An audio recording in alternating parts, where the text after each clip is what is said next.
sure that the flowers grew in a straight line in his garden, and trying to find specks of dust where there couldn't possibly be specks of dust, because he spent all his time making sure that there weren't any specks of dust. One fine morning, Mr. Fussy was having breakfast. He was very fussy about what he ate.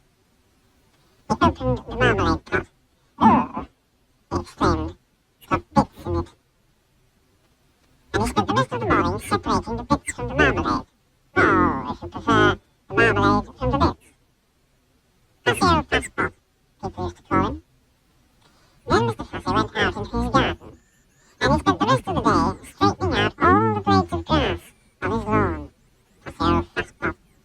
That evening, Mr. Fussy was in his kitchen, ironing his shoelaces, and he heard a crash outside. "What's to do?" he murmured to himself, and hurried outside to investigate. There, with a broken garden gate in one hand, and an old battered suitcase in the other, and a sheepish grin on his face, stood an untidy person. Mr. Clumsy. "Whoops," he said, holding up the garden gate.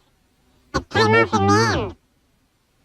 "Who," spluttered Mr. Fussy, looking in horror at his garden gate, "are you?"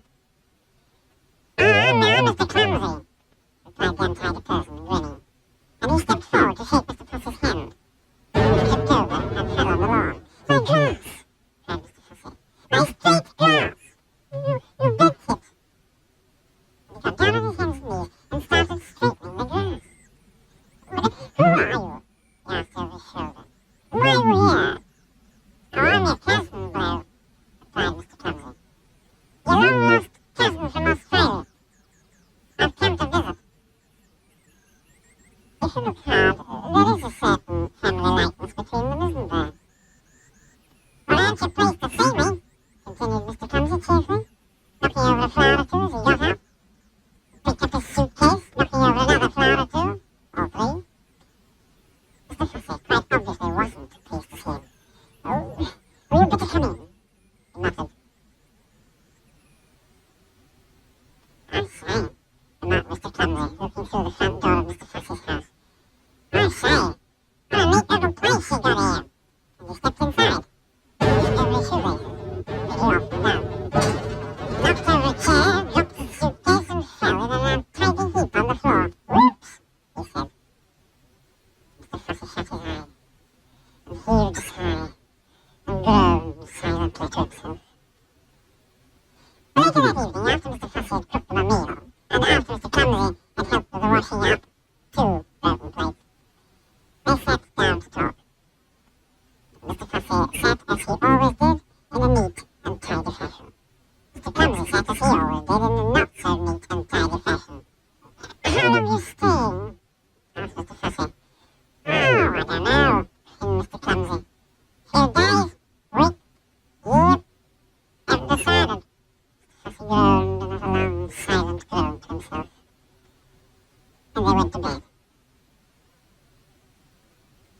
When he woke in the morning, Mr. Fussy jumped out of bed and went into his bathroom. Oh no," he gasped. "Oh no!" Oh yes, Mr. Clumsy had been there before him. The towels lay in a heap on the floor. The bath was full of water. There were pools of water all over the bathroom floor. Half a tube of toothpaste had been squeezed out onto the mirror. What a mess! Mr. Fussy made it all neat, tidy, as quick as he could. Then he hurried downstairs. "Morning," said his cousin cheerfully. "I've cooked your breakfast. Sit down." There was an awful mess everywhere. "There we are, breakfast," said Mr. Clumsy, carrying a plate of fried eggs, broken fried eggs, towards the table. And then he tipped over those shoelaces of his, and then the eggs flew through the air and they landed all over Mr. Fussy. Sticky, greasy, yellow, fried eggs. "Whoops," said Mr. Clumsy. After a week, Mr. Fussy's house didn't look like Mr. Fussy's house anymore. It should be. But after 2 weeks, Mr. Clumsy decided to move on. "Oh, thanks for having me, sport," he said to Mr. Fussy. "It was very nice to see you," replied Mr. Fussy politely. What he was thinking was not so polite. "It's very nice to see you going,"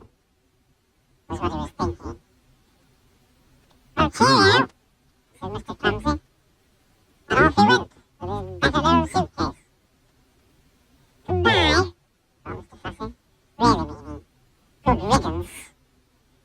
Then Mr. Fussy fussed around his house as he'd never fussed before. Fussy old fussbot. That evening, Mr. Fussy was in his kitchen, polishing an egg. He heard a crash outside. Oh no, he groaned. Who knocked Mr. Clumsy back again? It can't be. Mustn't be. It isn't.